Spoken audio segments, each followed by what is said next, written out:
كنت على اتصال بالدكتور علي السلمي ومشكورا وهو قاعد مع الفريق احمد شفيق اداله التليفون وقلت له على مطالبنا صريحه ومعروفه، وقال ان احنا نقعد ونتكلم. قلت له حضرتك نقعد ونتكلم في ايه؟ هو المطلب هو كلمه واحده، فنقعد ونتكلم في كلمه واحده اقولها لك فحضرتك تقولها لي، اقولها لك فحضرتك تقولها لي، اقولها لك فحضرتك تقولها لي، اقولها لك فحضرتك تقولها لي، اقولها لك فحضرتك تقولها لي، اقولها لك فحضرتك تقولها لي.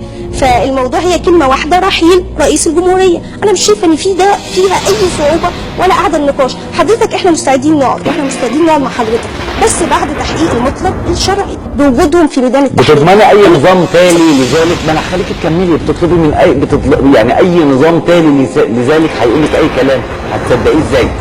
اذا لم ينفذ. يا استاذ خالد، احنا في حاجه اسمها تداول السلطه. اي نظام في الدنيا عنده معارضين. الناس في الشارع، في البيوت، الناس في الشارع وفي البيوت وفي كل مكان يطلبون برحيل راس النظام. الموضوع سهل وبسيط. مين اللي قال الناس في الشارع والبيوت وفي كل مكان؟ فكره التعميم هنا 6 مليون مصري خرجوا في كل محافظات مصر بتربط. ليه النظام ما خرجش علينا يقول لنا ايه؟ تعالوا نعمل استفتاء شعبي. انت عارفه سمعت كام رقم على الخروج؟ من 3 ل 5 ل 4. خلينا نقول ليه؟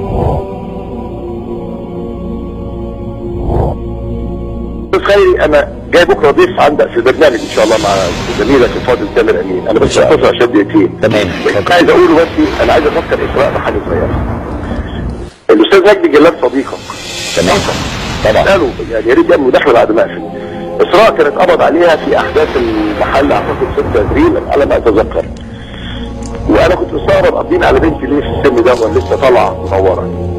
والدتها المحترمه عملت بيان في المصري اليوم صفحه اولى نشدت فيه السيد رئيس الجمهوريه وزوجته اللي يفرجوا عن بنتهم وان البنت دي بنته. انا في يومين انا قريت البيان، كلمت مجدي الجلاد قلت له مجدي البيان ده ايه؟ قال لي حكى لي قصه البنت. انا عرفت اوصل لمكتب رئيس الجمهوريه بالليل. وصل رئيس الجمهوريه ان في فتاه محبوسه على ذمه المظاهرات. ولقيت الساعه 11:30 ان اسراء هتطلع الصبح بقرار من رئيس الجمهوريه. عايز بس افكرك يا اسراء هو ده حسن مبارك. عايز بس افكرك يا اسراء هو ده حسن مبارك. عايز بس افكرك يا اسراء هو ده حسن مبارك. ولو انا كذاب عايز مجدي الجلال يخش يقول لك ان الكلام ده ما حصلش.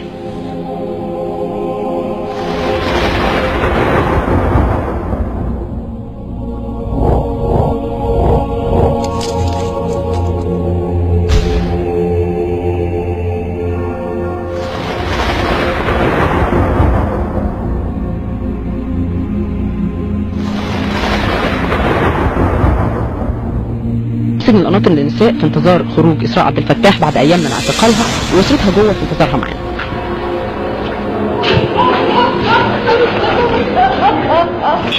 اسراء قولي لي ماما عامله ايه؟ اللهم انا كويسه الحمد لله. الحمد لله شكرا. تعالي جنبي كده ليه؟ مالك؟ مفيش حاجه الحمد لله. انا وحشتني يعني صدقني انا ما كنتش بتمنى اي حاجه ان انا اوصلها بكره المطار. الحمد لله. صدقني اوصلها بكره المطار ان شاء الله ان شاء الله ان شاء الله. ما تمنيتش اي حاجه من ربنا ان انا اوصلها بكره المطار حتى وارجع تاني. حتى وارجع تاني والله كنت عايزه ارجع تاني بعد ما وصلت.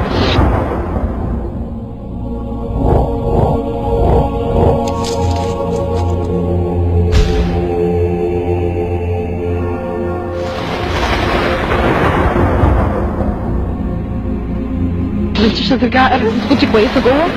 انا الحمد لله والله كنت زي الفل جوه، ومفيش حد لمسني ولا حد مسني على اي طرف ولا حد لمس شعره مني. كل حد عملني كويس الحمد لله. انا ما كنتش مصدقه، انا كنت بسجد شكر لربنا كل يوم ان انا اتعاملت احسن معامله هنا. ما كانش هاممني ان انا افتكر قد ما يهمني ان انا بنت واتصمت. الحمد لله. كانش هاممني قد ما ان انا بنت واتصمت جوه السجن. الحمد كانش هاممني اي حاجه ثانيه. كنت مستعده اقعد جوه على قد ما اقدر، على قد ما ربنا كاتب لي، بس اهم حاجه ان انا مبسوطه. بس السجن عامل ازاي؟ سجن هو سجن زي اي سجن، بس مش زي ما انا كنت متخيله. مفيش معنى الاهانه اللي موجود اللي هي معنى المتخيلين من بره. انا بقول لك كفايه ان انا بقول لك ان انا بنت كنت بسجد كل يوم شكر لربنا على المعامله اللي انا لقيتها. هي قالت لي بقها في السجن ما كنستش يعني انا مش مصدقه. طب انا هم مش مصدقه ما هم بيعملوا كده ماسكيني ليه؟ هم بيعاملوني كويس كده. ماسكيني ليه؟ مسكوني ليه؟ انا اتعاملت معامله ربنا وحده هو اللي عامل بيها. ده دعاء امي وابويا الله يرحمه. بس محدش لمسني والله، والحمد لله الحمد لله الحمد لله الحمد لله ان انا خرجت والله. لا في فيا اي حاجه غير ان انا بس قلبي كان واخدني على اهلي بس.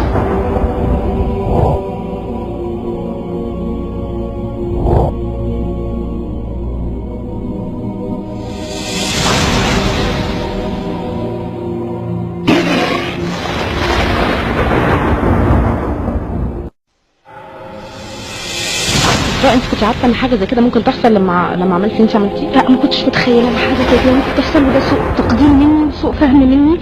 الموضوع كان بالنسبه لي حاجه بكتبها، مشاعر بخرجها على النت، بس ما كنتش متخيله. انا لو اتخيل ان كل ده يحصل ما كنتش عمري عملت. قابلتي مامتك كم مره غير؟ مره واحده، دي تاني مره.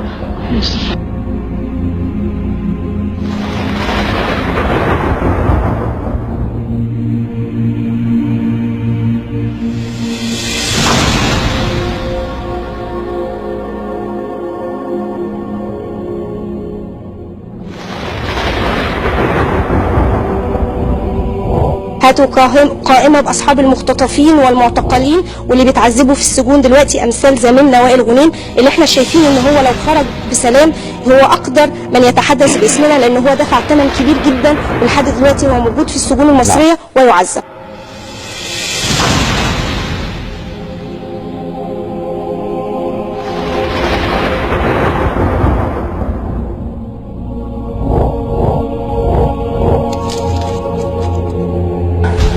بصي حضرتك، احنا عشان ما بقيناش نسمع بعض، فانا عايز الاول اقول على حاجه، وده انا عارف ان دلوقتي ده موسم اللي انا اسميه موسم التخوين.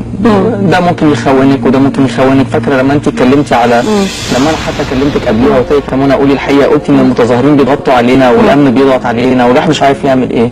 ده موسم التخوين. بس انا عايز اقول حاجه، انا لو قلت لكم دلوقتي، لو قلت لكل واحد فيكم دلوقتي ان انا اتعذبت واتضربت واتكهربت وقلعت هدومي وما وريتكمش ولا خدش، انتوا كلكم هتصدقوا، صح؟ هتصدقوا لان انا عندي مصداقيه عند الناس. بس الحقيقه ده ما حصليش. انا ما حصليش اي حاجه من ساعه، انا كنت مذهول من ساعه. انت نزلت مظاهرات؟ انا نزلت مظاهرات احنا كلنا الساعه 1 ولا 2 صباحا. كان حاجه كده. انا اتخطفت.